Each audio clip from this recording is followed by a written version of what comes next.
All right. Hello, everybody. We will just wait a couple minutes here for people to file in the webinar, and we'll get started shortly. All right, let's get started. First of all, can everybody hear me? Is the audio okay? If you could just type into the chat window on the left, that would be great. Well, Sabrina, I hear you. This is Steve. Okay. Yeah. I think our audio is okay. Yeah, I'm getting a couple messages. Okay, let's get going. So thanks for everyone joining us today. Good morning or good afternoon, depending on your time zone. We're going to be talking about acting on feedback with TopBox today, specifically how to tell if your data is trustworthy, how you can use benchmarks within your own company data for context, and how to identify key drivers for customer satisfaction. Thanks everyone for submitting your votes on the topics that you are most interested in. Looks like benchmarks and key drivers are really a focus for you guys, so we'll definitely be touching on those today. I'm Sabrina Bozic. I'm the head of marketing for WaypointGroup, and I'll be the moderator. If you have any questions, feel free to type them into that chat window on your left. We'll definitely save some Q&A time at the end. If you want a larger screen view, there is a full screen option. If you just move your cursor a little bit, there'll be a magnifying glass to make it a little bigger, and then a square icon to the right of that for the full screen, so you can see the content nice and big there. But enough housekeeping. Let's introduce Steve Bernstein here. He's the CEO of WaypointGroup, a Bay Area consulting firm for B2B customer experience measurement and improvement. He's also the creator of TopBox, so really the best person to walk us through the ins and outs of how feedback can drive customer success with the right processes. So I think that concludes our introduction. Steve, take it away. All right, great. Thanks, Sabrina. So I'm excited to have everybody participating in this demonstration today. This is we're going to provide a few slides to give you the context on why the product works the way it does, and then get into the core of the discussion around the demonstration. So let me just get right into some slides. We've only got about 20 minutes or so. We want to have enough time for questions. As Sabrina was saying, there is a Q&A panel, and really want to make sure that you're able to get your questions answered. So feel free to use that, and we'll be going through the questions at the end of the session. So acquiring trustworthy insights requires action at two levels. And if you're attending this webinar, you're more than likely part of a B2B organization, business-to-business organization. The funny thing about B2B, or one of the key differences about B2B, is that there really is no such thing as a customer. Sounds maybe a little controversial, but a customer in a B2B context really is an account, right? A customer is a group of people that are responsible for buying decisions. So in B2C, things are a lot easier. When you talk about customer experience, it's pretty clear who the customer is. In B2B, it's much foggier. And therefore, we expect and need to prepare our analysis, our trustworthy insights, based on these two levels. One-to-one is all about making sure that we've got the right people from each account, that we're driving up response rates, and we're able to get root causes of things that are working well and not working well within that account, that group of people. Know that group of people are different roles, different responsibilities. You've got maybe budget holders that are probably closer to the decision-making process. They will approve budget and allocate the resources for your particular services and offerings. But the decision makers are supplemented by end users and other key influencers that modify or alter buying decisions from that end user. From that decision maker. They provide recommendations. They provide other requirements and set expectations. So it's important that your feedback program within a B2B organization is looking at those different roles, those different contact types, and looking at feedback accordingly, right? Because decision makers have different expectations and requirements than end users might have. So just know that if you're doing analysis this way in a B2B context, it's critical that you look at it role-based. And if you don't know what the roles are of your particular customers, you better go get it, right? Those contacts inside the organization, inside your customer accounts, need to be analyzed this way. And if you don't know what the roles are, then perhaps you need to talk to the field, right? Because the sales organization ought to know what the roles are.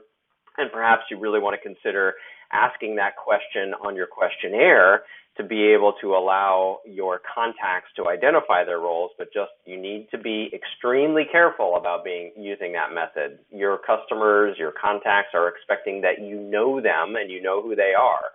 So asking a role question in the wrong way can really have poor side effects if you're not doing it right. So make sure that you're looking at your feedback, first of all, this way.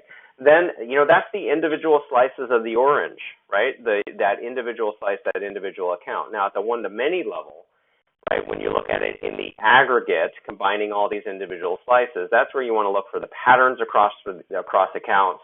That's where you want to drive the right prioritization. This is the area where key driver analysis becomes more important. So having good, trustworthy data really starts at the bottom. It starts with those individual slices, one account at a time, making sure that you've got the right contacts within each account type. And in order to facilitate this process, a cross-functional governance effort is going to be critical. Now, the purpose of this webinar today is not to get into cross-functional governance and hold it all together. That will be reserved for a future webinar topic. But just know that the acquisition of trustworthy data does require these two different levels. Now, once you've got feedback, how do you know if it's trustworthy? Well, bottom line is you'll have trustworthy data when people are willing to take action on it.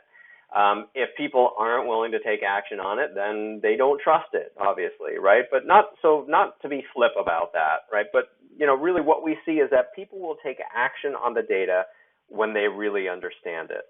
When they understand the impact, the risks, the rewards for action, that's when they're going to be able to take action. In other words, when the data represents their view of the business, that's when you're going to be able to drive action. And the more you can stop talking about data and instead start talking about business terms, that's when you're going to be able to make sure it represents the business or doesn't represent the business. And if it doesn't represent the business, then you've got a different set of actions that you want to take than if it does represent the business, right? So consider two different points of view, or two different, talk tracks. Let's say you've got a quick elevator pitch with your CEO, and you start the conversation with something like this. Our net promoter score is plus 22 overall, which is actually a 5-point drop over last year. So we need to do something about this because we're seeing declining scores. The CEO in that case would probably look at you and say, well, is that 5-point drop statistically significant? I mean, if I were the CEO, I would ask about that. Is that 5-point drop real? What does that 5-point drop mean? Is it representative? What do I do with that 5-point drop? Now, alternatively, if you went to the CEO and said, hey, we received feedback from 82% of our total revenue. And yes, it wasn't 100%, but more importantly, we're confident that the 82% of our total revenue that did respond truly represents the business, and we're hearing from the right people. And of that set of the revenue, we're finding that from our strategic accounts, which are 72% of our revenue overall, the strategic accounts are having the most at-risk set of business. They have the thinnest relationships, and as a result, our analysis shows that 13% of our annual recurring revenue, our ARR, is at risk. We're also finding that there's an upsell opportunity with only 17% of our strategic accounts.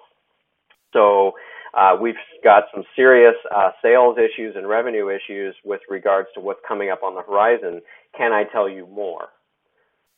Now, with that sort of a talk track, I think the CEO would probably say, yes, you can tell me more. I'd like to better understand what are the things that might be able to head off that churn. Where are you seeing that churn? What's causing it? I mean, it's a different line of questioning. So fundamentally, we need to be able to talk like a business person, right? Scores don't matter to the business. Money matters to the business. Now, real quick, before I get into, well, actually, now is probably as good a time as any to move into a little bit of a demonstration to show how this would look. Now, this is some of our TopBox dashboard, and you'll see, for example, a number of key indicators. But so, for example, one of those key indicators you see down here in the bottom portion of our screen is the percentage of silent accounts.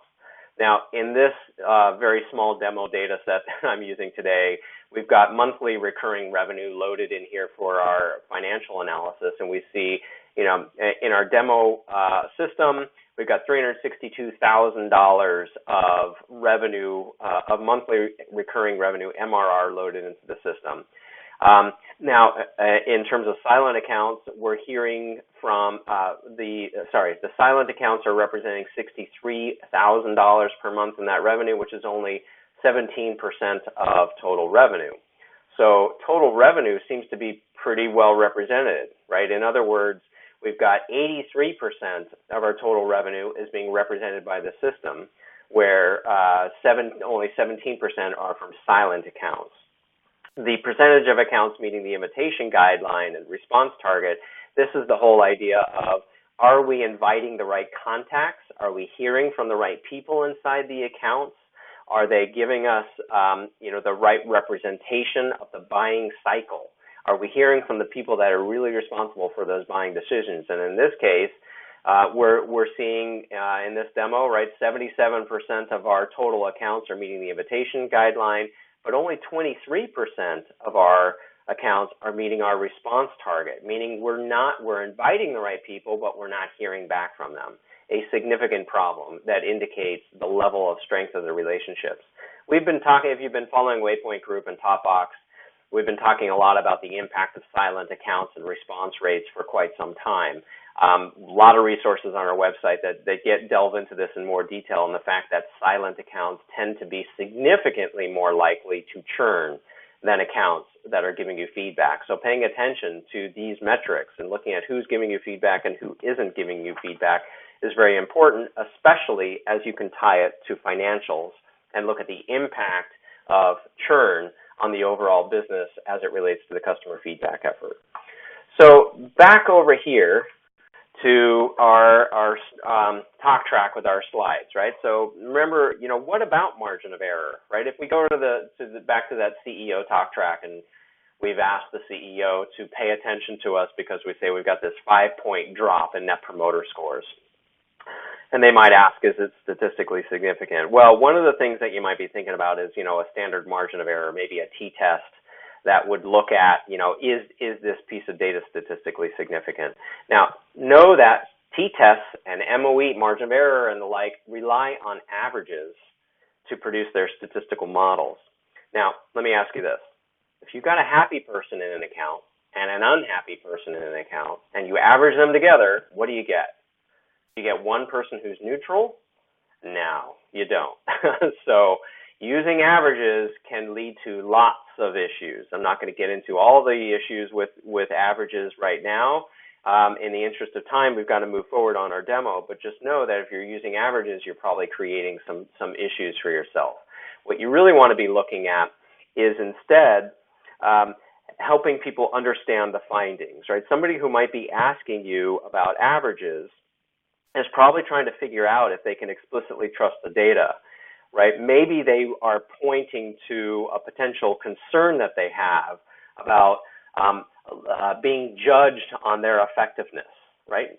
Nobody wants to see a low score, especially if that low score points to problems that I might be having. Now, on the other hand, if we can look at the rate of improvement and look at changes as things improve over time as a leading indicator, it's much easier to get people to do that. Now, if somebody's asking you about margin of error and the like, they're probably, you might challenge them on some of the statistical evidence that I'm talking about here, but really what you want to do is stop the score watching and instead focus on driving legitimate improvement, which first of all means making sure you're collecting the right data, And then second of all, translating into business terms so they're not thinking about problems that I might be held accountable for, but instead looking at the opportunity for how they can contribute to accelerated growth in the business. And again, that financial story becomes really important. So getting to those key drivers and looking at, which things are most likely to move the needle are things that you want to do, but it all relies on representativeness of your data, right? It all revolves around the idea that if your feedback data relies on sample strategies and relies on aggregating data and averaging data together, you're not going to be able to tell an effective story that drives or accelerates revenue and growth for the business. So 3 clear steps, and then we'll get into more on how TopBox helps you with this. First of all, make sure that your company's go-to-market strategy is aligned with the way you're doing your analysis. So most companies have a tiering structure, for example, right? Strategic accounts, maybe mid-market accounts, maybe growth accounts, right? You've got these separated into different buckets. You've got different regions. You've got different product lines. If you're aggregating all this stuff together, you're creating an interesting hybrid fruit called an orpal, right? An orange and an apple. It's not, as a fictitious fruit, it's just as fictitious here to aggregate scores that way.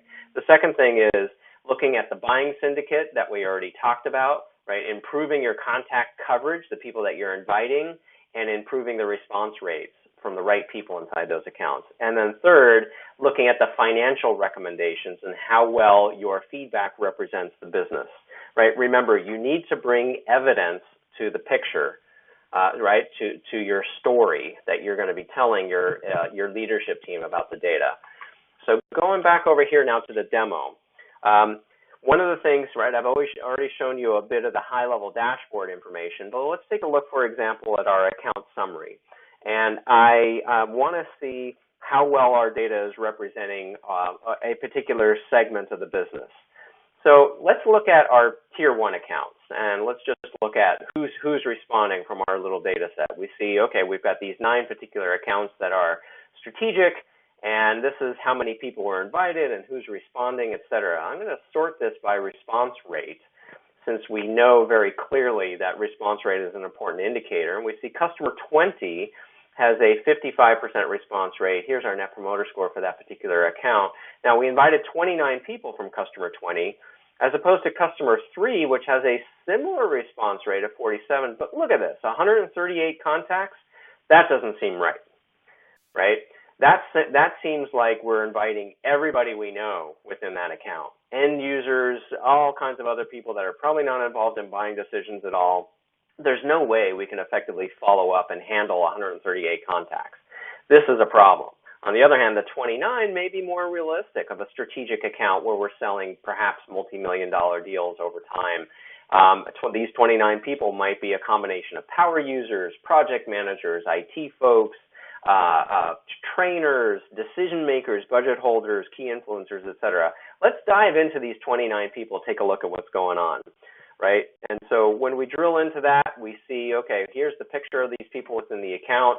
We see where people are responding and not responding, and how well, the overall health of the account is performing, right? We've got some core promoters down here at the bottom, but clearly up top in the influencers and decision makers, we've got some issues.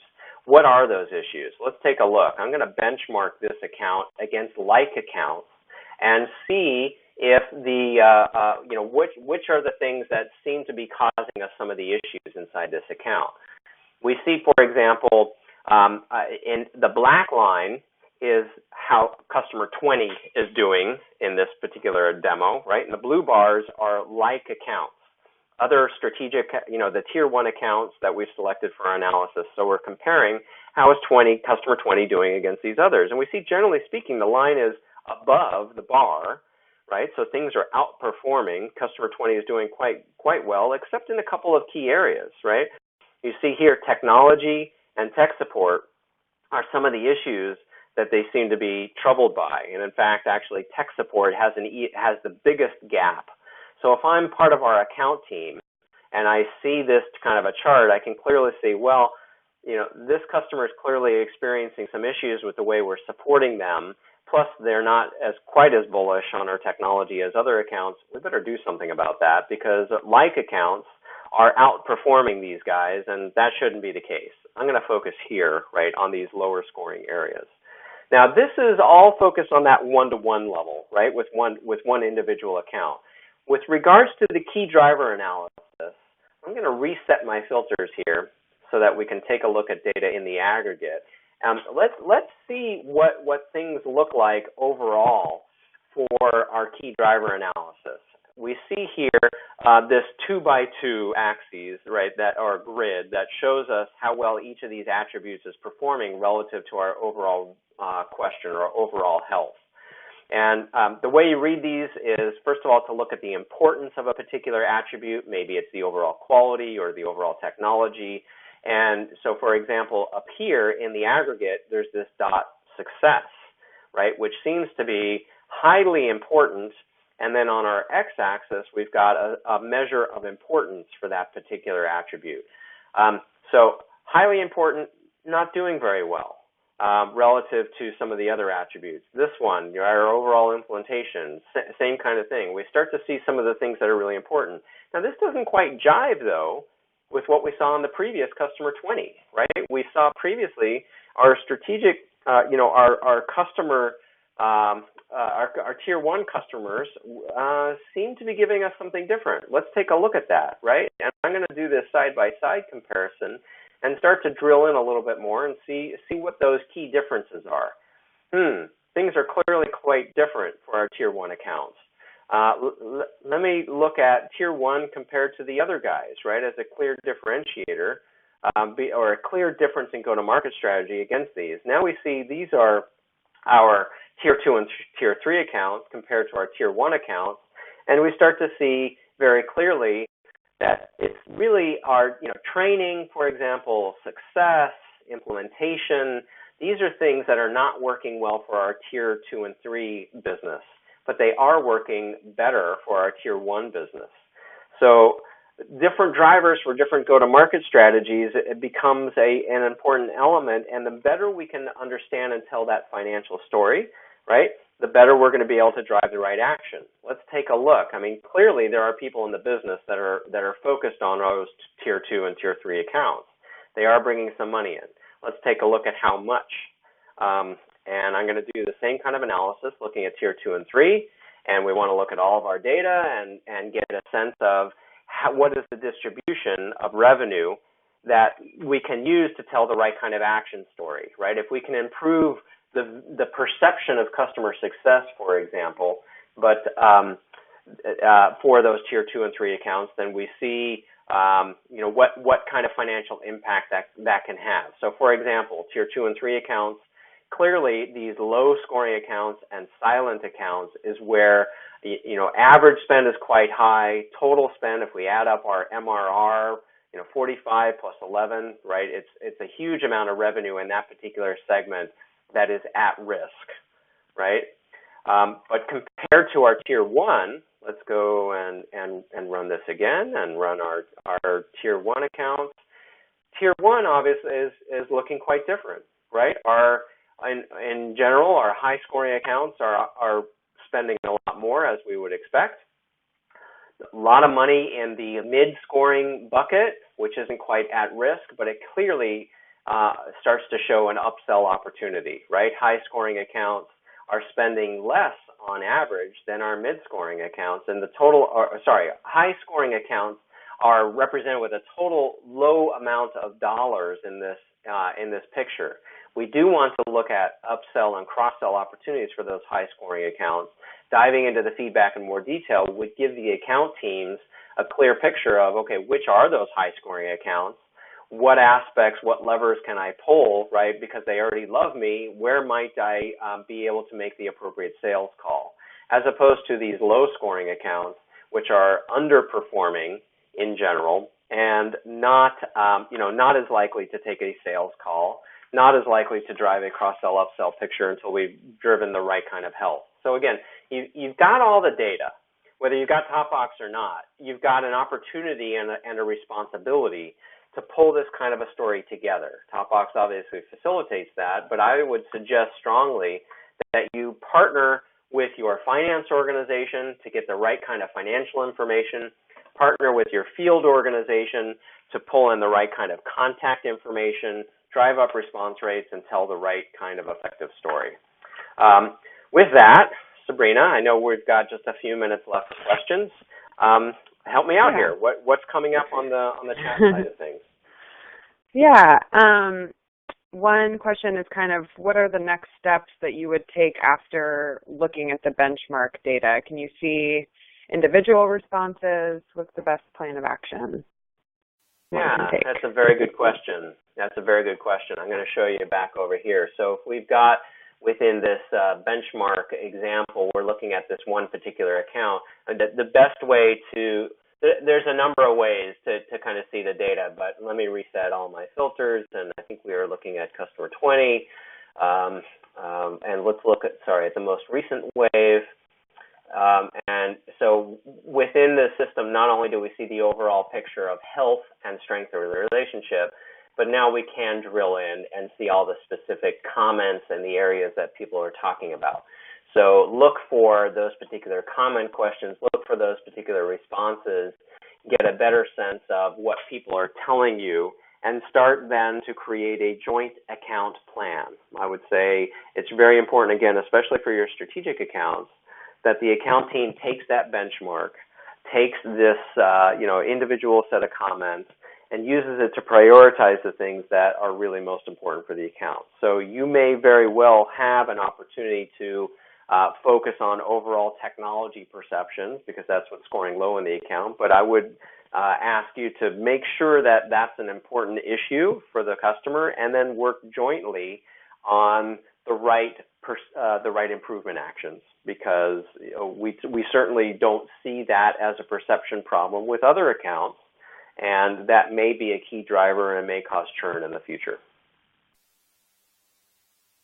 Great. I think we've got time maybe for one or two more questions. Yeah. Yeah, one question about key drivers.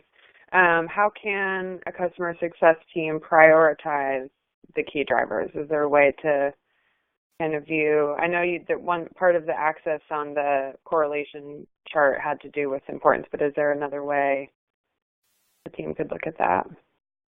Yes, there is. So within, overall within the account, looking at overall scores, the benchmark chart is going to be the best way to give you a sense of what's scoring. Now, when you've got sufficient data, you can do that kind of quadrant analysis and the correlation or regression analysis to be able to determine statistically which things are most likely to move the needle, which are most important. But know that you need to have sufficient data to do that, and at the account level, you probably don't, right? Maybe you've only got 5 contacts or 10 or whatever the number is, not going to be enough. So doing your homework, looking at the data at the account level, the account teams need an easy way to run this kind of chart and get the right kind of information, understand where they need to focus, and then plan jointly with the customer to understand which are the things that they really want to see prioritized and focused on first. There's nothing like going back to that particular account, telling them you heard them, sharing the feedback with them, and indicating here's what you're planning to do, but getting their buy-in to the plan would be equally important. Yeah, definitely. And I think also, something we've also talked about at length at WaypointGroup in the past is, leveraging this data for a quarterly business review, or, really taking this feedback data into a one-on-one conversation and getting a face-to-face meeting and building the partnership through that. But so that concludes our presentation. I know we want to be aware of people's time here. So thank you so much, Steve. That was fast but informative. I did want to make sure we don't lose the sight of this, that TopBox can import data very easily. Right. So if you've got all your survey information, all your feedback, let's import it into TopBox. We can make that happen quite easily. Love to go through it with you and talk about kind of what we're seeing as key drivers, some actionable recommendations either on the program side or on the driver side. Absolutely, yes. So there's Steve's email there if you want to contact him directly. We're happy to upload your data and show you what it looks like in TopBox. There's also a bunch of white papers and ebooks on our website, topboxtech.com, and we'll be certainly sending out the recording to everybody. So thanks again for joining, and looking forward to connecting with you more in the future. Have a great day.